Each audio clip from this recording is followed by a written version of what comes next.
Assalamualaikum warahmatullahi wabarakatuh. Salam sejahtera untuk kita semua. Syukur kita ucapkan atas nikmat kesehatan dan kesempatan yang Tuhan berikan kepada kita sehingga kita bisa berkumpul dalam tempat ini. Pada kesempatan kali ini kami akan mempresentasikan makalah yang telah kami buat yang berjudul menganalisis pasar bisnis. Sebelumnya saya juga ingin mengucapkan terima kasih kepada Bapak dosen pengampu mata kuliah manajemen pemasaran. Baiklah, yang akan membawakan materi pada kesempatan kali ini yakni presentator pertama Saudara Juan Sanjaya, yang kedua Saudari Nurul Septiani N. Salomo, yang ketiga Saudari Siti Arafah, yang keempat Alpandi R. Adasa, yang kelima Saudara Pak Haryono, yang keenam Saudari Dita Resita Alhabu, dan yang ketujuh Saudara Rizky Anugrah Daud. Untuk presentator pertama yaitu Saudara Juan Sanjaya, saya persilakan. Terima kasih atas kesempatan yang diberikan kepada saya sebagai presentator pertama. Baik, di sini ada pengertian pasar bisnis. Pasar bisnis atau business market adalah semua organisasi yang membeli barang dan jasa untuk dipergunakan dalam memproduksi produk atau dengan tujuan dijual lagi atau disewakan kepada pihak lain dengan mengambil untung.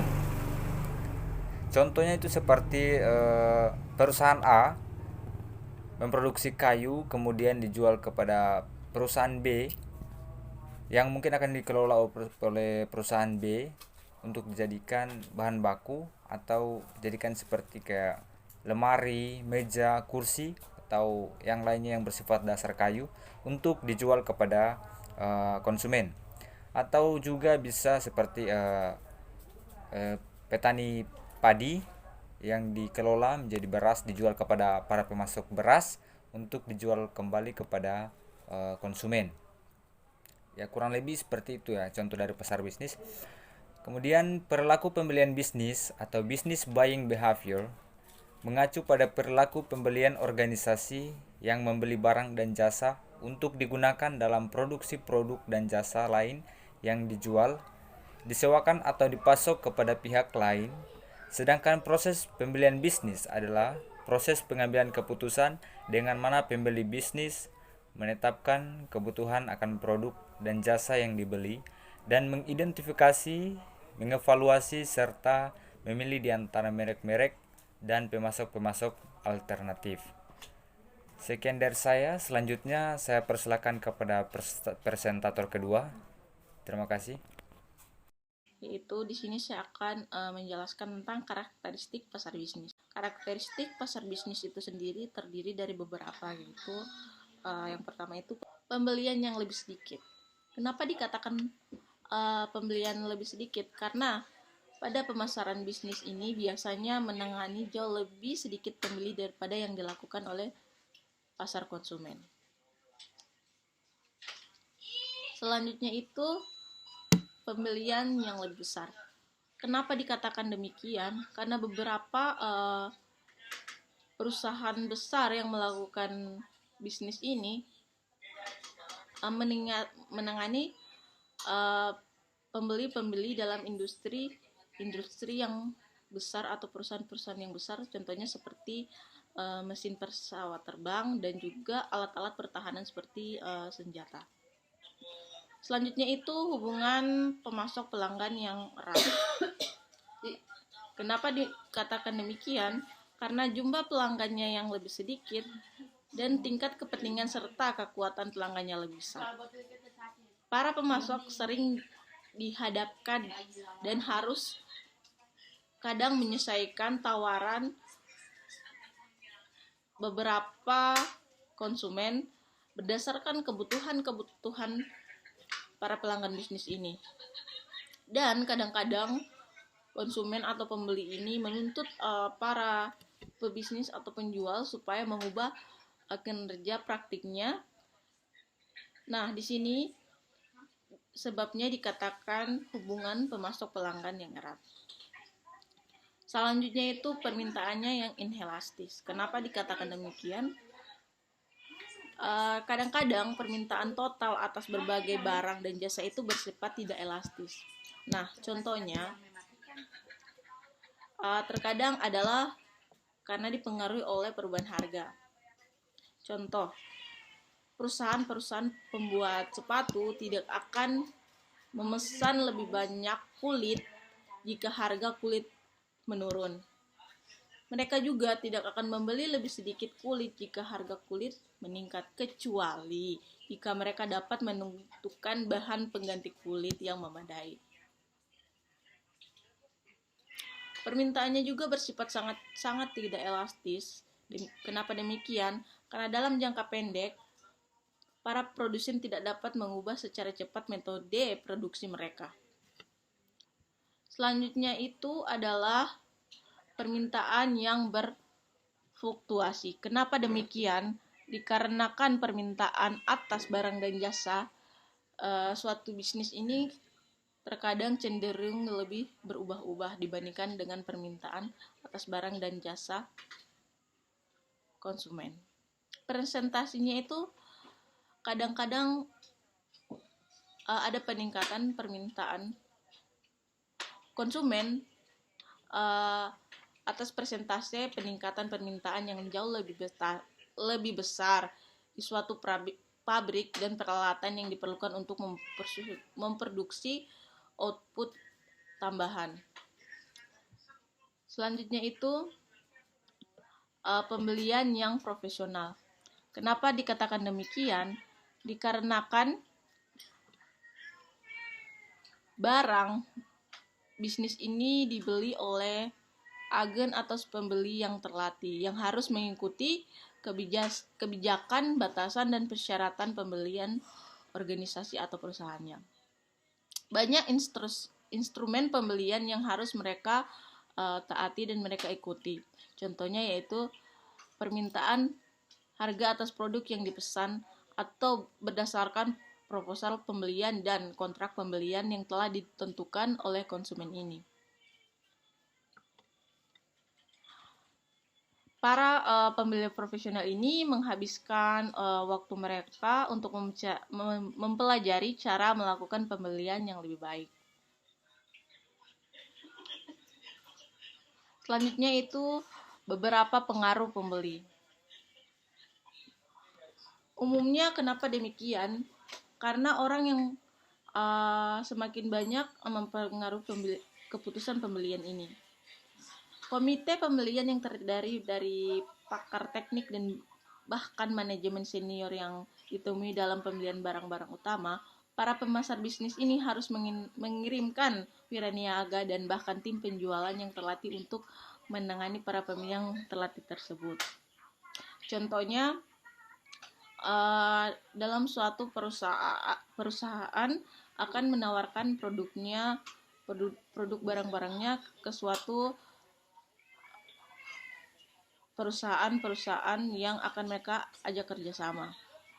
Selanjutnya itu kunjungan penjualan ganda. Karena terkadang semakin banyak orang yang terlibat dalam proses penjualan ini, diperlukan kunjungan penjualan ganda untuk memenangkan kebanyakan pesanan bisnis, dan beberapa siklus penjualan bisa memerlukan waktu bertahun-tahun. Dalam kasus ini penjualan peralatan modal untuk proyek-proyek yang besar. Nah, mungkin sangat dibutuhkan upaya ganda untuk menadai proyek ini, dan siklus penjualan tersebut antara menawarkan pekerjaan, menyerahkan produk yang sering memerlukan waktu yang agak lama atau bertahun-tahun. Selanjutnya itu pembelian yang langsung. Kenapa dikatakan pembelian yang langsung? Karena para pebisnis ini sering membeli langsung dari produsen, bukan melalui para perantara, terutama barang-barang yang besar dan secara tekniknya itu rumit dan mahal, seperti pesawat udara atau komputer mainframe. Oke, selanjutnya materinya akan dijelaskan oleh teman saya. Terima kasih. Baiklah, selanjutnya jenis-jenis pasar bisnis. Bisnis market memiliki beberapa jenis yang berbeda satu sama lainnya, yaitu yang pertama, pasar bisnis to bisnis. Pasar bisnis to bisnis ini adalah pasar di mana bisnis akan mengenalkan dan menawarkan atau layanan produk kepada bisnis lain sebagai target pasar utamanya. Yang kedua, pasar bisnis to consumer atau B2C. Berbeda dengan B2B tadi, pasar bisnis to consumer ini adalah pasar di mana bisnis akan mengenalkan dan menawarkan produk layanan kepada end user atau pelanggan. Sebagian besar pebisnis menganggap bahwa B2C ini adalah bisnis market, jenis bisnis market yang besar karena memiliki pelayanan pelanggan yang potensial. Selanjutnya yang ketiga, pasar industri. Pasar industri ini adalah jenis pasar di mana bisnis menawarkan atau layanan mereka kepada bisnis lain yang menggunakan produk atau layanan tersebut sebagai bahan baku untuk pembuatan atau pemrosesan produk industri baru yang berkelanjutan. Selanjutnya yang keempat, pasar layanan servis. Pasar layanan servis ini berfokus pada menawarkan produk berbasis layanan seperti pemeliharaan, perbaikan, dan lain sebagainya kepada bisnis lain. Yang terakhir, ada pasar layanan profesional. Pasar layanan profesional ini menjadi jenis bisnis market terakhir yang banyak perusahaan terapkan. Pasalnya, pasar bisnis ini digunakan oleh perusahaan yang menawarkan layanan profesional mereka kepada bisnis lain seperti konsultasi, marketing, dan lain-lain. Baiklah, selanjutnya menganalisis pasar bisnis internasional. Menganalisis pasar adalah metode analisis dan penilaian pasar yang memungkinkan manajemen untuk mengidentifikasi sejumlah kecil pasar yang diinginkan dengan mengeliminasi pasar-pasar yang dianggap kurang menarik. Hal tersebut dilakukan dengan memasukkan pasar-pasar tersebut dalam serangkaian proses penyaringan pasar berdasarkan kekuatan-kekuatan lingkungan. Aspek penting dalam perumusan strategi internasional adalah menentukan pasar yang akan dimasuki untuk meningkatkan pangsa pasar, pendapatan, dan profit. Ya, baik, saya akan menjelaskan tentang 4 langkah yang harus dilakukan oleh perusahaan sebelum memasuki pasar bisnis internasional. Yang pertama adalah melakukan penilaian terhadap pasar-pasar luar negeri. Di dalam menilai pasar luar negeri alternatif, perusahaan harus mempertimbangkan berbagai macam faktor, antara lain potensi pasar, tingkat persaingan, lingkungan, hukum, politik, dan pengaruh sosio-kultural. Kemudian yang kedua, mengevaluasi biaya, keuntungan, dan risiko memasuki masing-masing pasar. Ada 2 jenis biaya yang relevan, yaitu biaya langsung dan biaya kesempatan. Adapun biaya langsung di sini yang mungkin terjadi adalah terkait dengan sewa atau membeli fasilitas tertentu, mengirimkan alat-alat produksi, dan barang dagangan. Kemudian, ya karena perusahaan memilih sumber daya yang terbatas, masuk ke pasar tertentu mungkin menghalangi atau menunda masuk ke pasar lain. Sehingganya laba yang akan diperoleh perusahaan di pasar yang dipilih atau yang tidak dipilih itu adalah merupakan biaya kesempatan atau opportunity cost. Kemudian yang kedua terkait keuntungan. Di antara potensi keuntungan adalah penjualan dan profit yang diharapkan. Kemudian resiko. Ya, secara umum perusahaan yang masuk ke pasar baru tentunya menghadapi resiko, diantaranya fluktuasi nilai tukar, kemudian kompleksitas operasi yang meningkat, dan kerugian finansial langsung yang disebabkan karena penilaian yang kurang akurat. Kemudian yang ketiga adalah memilih pasar yang paling potensial untuk dimasuki. Di sini ada 3 keunggulan ya, yang menjadi penilaian kita. Yang pertama adalah keunggulan kepemilikan, dan yang kedua adalah keunggulan lokasi, yang ketiga adalah keunggulan internalisasi. Kemudian yang keempat adalah cara-cara memasuki pasar luar negeri. Seperti kebanyakan aktivitas pasar atau aktivitas bisnis, ya, pilihan cara masuk ke pasar tertentu ya sering merupakan pilihan antara tingkat resiko dari satu macam pasar dan pilihan yang lainnya. Adapun cara-cara masuk ke pasar ini akan dijelaskan oleh teman saya Dita. Terima kasih.